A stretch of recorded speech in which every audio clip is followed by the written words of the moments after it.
about my wife.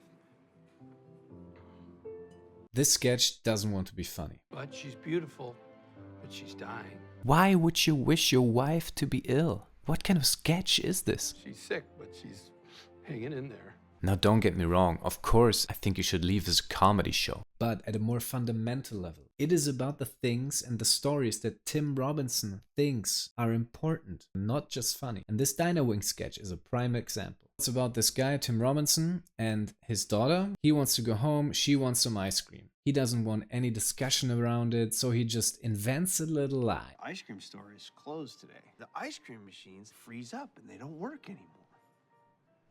And asking this random guy, played by Bob Odenkirk here, for help. Your dad's right. When the temperature drops, the ice cream machines freeze up. Your dad and I are old friends. That's how come we both know about ice cream stores. And then he just keeps going. We're the same age, actually, right? And I own every kind of classic car. Because I'm rich, right?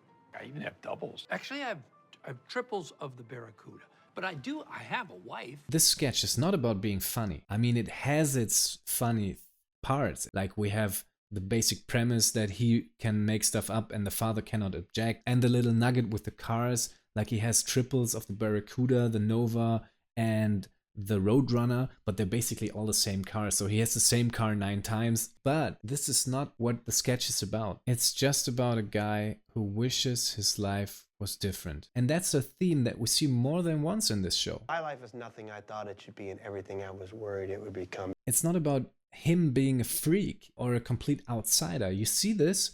This is a very interesting and very precise costume design. The costume here tells us this guy, he's a little eccentric. Like he has his leather jacket and his shades. Like when you think stereotypically, you would assume he's like a guy who sits alone in a casino. He's a bit like a gambler or something. So not the happiest person per se. Fairly normal guy. So you can project your own things into it, but you don't have to.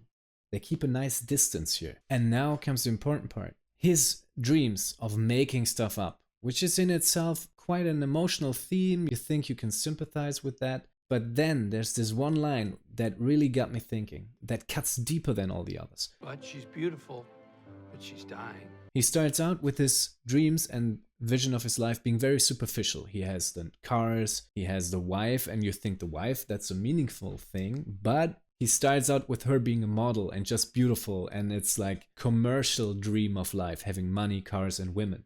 But then all of a sudden, she's sick, but she's hanging in there. It just happens to him because he's making stuff up. He didn't like prepare this, obviously. He lets struggle into this fantasy. He doesn't just leave it at the all is perfect little fantasy with women and or the woman, the perfect illusion of a woman and cars. He lets her be sick so he would have some meaning and some fight, because that is what is missing in his life. It's not necessarily the cars. That's fine, that's the first thing that he thinks of. But then this slips into his mind, unconsciously. The struggle, he rather wishes struggle into his life than this meaningless existence that he has now. And that is what hits me hard. Especially men have a deep desire to carry a burden or to fight a fight, to be of use and to have something to fight for. And he really introduces this struggle because he needs it. He craves it, but he has no meaning in his life. That's obviously what I project onto it. And we don't know how the sketch came about because I think Bob Odenkirk is improvising a lot here. This may not even be in the original script. It may not even be what Tim Robinson had in mind with this sketch, but it's still kept in there, whether it was improvised or not. You can see that Bob Odenkirk improvises a lot, like a very stream of consciousness kind of acting. I bet there's a lot of improvising. Still, if it was improvised, it still slipped into Bob Odenkirk's mind because he let his character wish for struggle.